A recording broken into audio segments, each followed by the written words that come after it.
அடுத்தவங்க மேல அக்கறையா இருப்பாங்க, அடுத்தவங்க மேல அக்கறையா இருப்பாங்க, பரிவோடு இருப்பாங்க. ஒருத்தங்க கஷ்டப்படுறாங்கன்னே ஓடி போவாங்க. தேவமாதா ஓடினாங்களா? கணவர் கல்யாணத்துல யாரோ வீட்டு கல்யாணம், திராட்சை ரசம் தீந்துருச்சு, அங்க எத்தனையோ பேர் சாப்பிட்றதுக்கு வந்தாங்க. யாருக்காவது அந்த அக்கறை இருந்துச்சா? தேவமாதா ஓடினாங்க பார்த்தீங்களா? அதாங்க பரிசுத்தாவி. அங்க யாரோ ஒருத்தங்களுக்கு கஷ்டம்னு உடனே அந்த அக்கறை கொள்கிற மனம் இருக்குல்ல, அதான் பரிசுத்தாவி. எவன் செத்தா சாவட்டும், நான் ஜபத்துக்கு போறேன் அப்படின்லாம் போகக்கூடாது இல்லையா? அது பரிசுத்தாவி இல்லை. வாசிங்கம்மா. நன்னயம்னா நேர்மை. முன்னாடி ஒன்று பின்னாடி ஒன்று பேச மாட்டாங்க, முன்னாடி ஒன்று பின்னாடி ஒன்று பேச மாட்டாங்க. எங்க பேசினாலும் ஒரே பேச்சு தான்.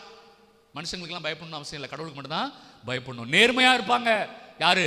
அபிஷேகம் பெற்றவர்கள். அப்புறம் நம்பிக்கையோடு ஜபிப்பாங்க, நம்பிக்கையோடு வாழ்வாங்க, அடுத்தவங்களுக்கு நம்பிக்கையை சொல்லிக் கொடுப்பாங்க. அப்புறம் கனிவு. எவ்வளவு இல்லை, கனிவு என்பது ரொம்ப தங்கமா அவங்க வார்த்தையிலிருந்து அடுத்தவர்களுக்கு நல்லது மட்டும் தான் சொல்லுவாங்க. அதான் கனிவு. கனிவுனா சில பேர் தப்பா நினைச்ச கூடாது. பிள்ளைங்களை நம்ம கண்டிக்கிறோம், அதுவும் கனிவு தான்.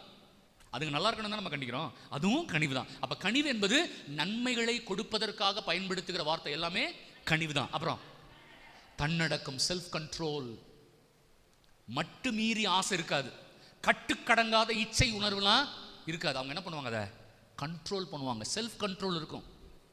இதெல்லாம் ஒருத்தங்களுக்கு இருந்தாதான், உட்காருங்கம்மா, ஆவியானவருடைய அபிஷேகம் பெற்றவங்களுடைய பண்புகள் இப்படி இருக்கும். இப்படி இருந்தாதான் அவர்கிட்ட யார் இருக்கிறா? சும்மா ஈஸி ஆயிடுச்சு இன்னைக்கு. அதான் சொல்லுவாங்கல்ல, அக்குள்ள பைபிள் சொல்றவங்கலாம் இன்னைக்கு பாஸ்டர் ஆயிட்டாங்க. பிரியமானவர்களே, இது சாதாரண காரியம் அல்ல. பைபிள் எச்சரிக்குது, சும்மா எல்லாரும் இஷ்டத்துக்கு சொல்லக்கூடாது. அதனாலதான் யாரோ ஒரு சகோதரர் சொன்னபோது சொன்னேன், நீங்கள் எதை சொன்னாலும் அது விவிலியத்தோடு திருச்சபையின் சட்ட திட்டங்களோடு பொருந்துகிறதான்னு பாருங்க.